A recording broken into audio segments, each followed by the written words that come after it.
Sud Radio Madame Langage, Jeanne Bordeaux. Artiste et linguiste, comme à chaque fois, Jeanne Bordeaux pour décrypter les mots de l'actualité politique qui ont tourné en boucle. Bonjour Jeanne. Bonjour Laurence. Alors, ce matin, vous allez nous parler du mot injonction. Serions-nous dans une société qui nous prive de liberté? Jeanne, on n'a jamais autant parlé d'injonction. Hein? Oui, c'est facile à constater. Certaines de nos libertés s'émoussent. Lois, règlements, interdits, sanctions, injonctions pullulent et viennent peupler notre chemin de citoyen. On peut de moins en moins fumer. La vassalisation technologique nous force à utiliser le digital sans arrêt. Elle balise cette vassalisation notre chemin. Nos comportements sont sous GPS. On est guidé. La voie est tracée toujours pour nous et on doit entrer dans la logique du World Wide Web. C'est ça. Pour réserver nos expos, nos trains, c'est à faire à l'avance par digital. On n'attrape plus pour Deauville de façon spontanée un billet pour aller rejoindre inopinément un ami. Non, il faut tout programmer. Les lois et règlements nombreux ont pour objectif de plus de nous protéger souvent, mais elles nous enserrent plus qu'elles nous protègent. Donc les injonctions se multiplient. Ouais, on sent que forcément la notion de spontanéité s'est un petit peu perdue. Qu'est-ce que ça veut dire d'ailleurs ce mot injonction qu'on utilise à toutes les sauces au sens littéral, Madame Langage? En latin, injunctio, c'est l'action d'exiger une charge de quelqu'un. Ça signifie commander, voire enjoindre.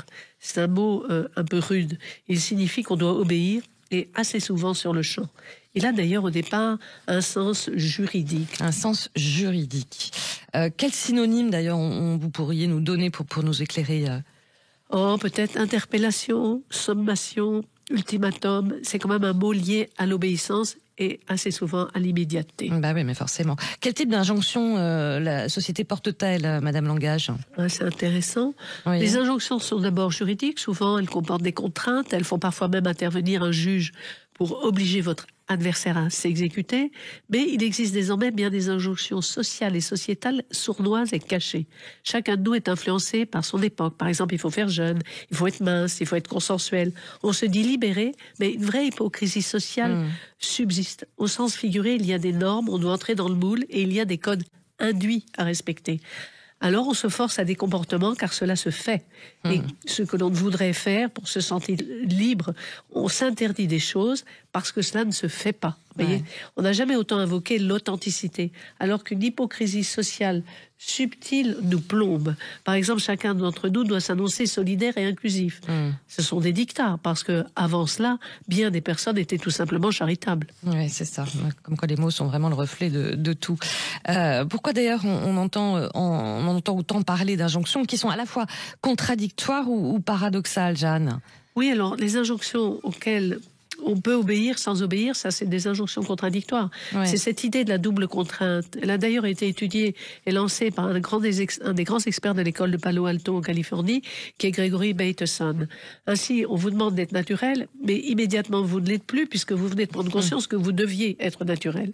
Et on vous dit de ne pas manger de sucre, alors qu'à longueur de journée, des pubs vendent des sodas et bars chocolatés les plus sucrés. Double paradoxe, forcément. Et quel rôle joue notre époque dans tous ces paradoxes? De plus en plus, notre société nous donne des informations confuses, trop fréquentes et qui souvent se contredisent. De ces injonctions contradictoires dures à clarifier. C'est pour cela aussi qu'on entend parler de charge mentale, qui illustre vraiment l'encombrement d'informations dont on a parlé presque à chaque dialogue toutes les deux, tout l'été. Ce sont là des mots qui, je dirais, n'auraient pas été trouvés dans le langage des auteurs des années 80 ou 90. Tout ça, c'est à cause du digital, forcément, des écrans. Hein. On est peuplé d'informations successives, disparates, dont on ne sent pas la cohérence, la logique et la hiérarchisation. C'est pour ça, d'ailleurs, qu'on a vu aussi monter beaucoup les mots cohérence et attention. Donc, que penser de la phrase culte « déconnecte-toi, détends-toi » quand on parle au travail que de mots comme stress, burn-out, pression? On est toujours dans ce même monde où l'interconnexion, le fait d'être sursollicité, nous fait du mal. Et dans le monde du boulot, par exemple, l'injonction de la meilleure performance et de l'excellence, elle règne de façon sournoise, même quand on nous parle de bien-être au travail. voyez, c'est constant, ces injonctions. Donc, et elles sont souvent tacites. Alors, j'aurais envie de dire qu'il faut les mettre très très vite au cerveau à marée basse et que je vais avoir une injonction, moi, pour vous, c'est repos et détente. Détente, et puis ça va vous faire peut-être du bien aussi à toutes les allergies et les petits rhumes. Madame Langage, vous nous reviendrez encore plus détendu. Après, merci. Le week-end bon prochain. Merci. C'est un bon Eh ben conseil. oui, moi aussi, il faut que je donne des conseils. Merci beaucoup. On vous retrouve le week-end prochain. Et puis, bien sûr, Madame Langage à réécouter en podcast sur sudradio.fr. Merci, Jeanne.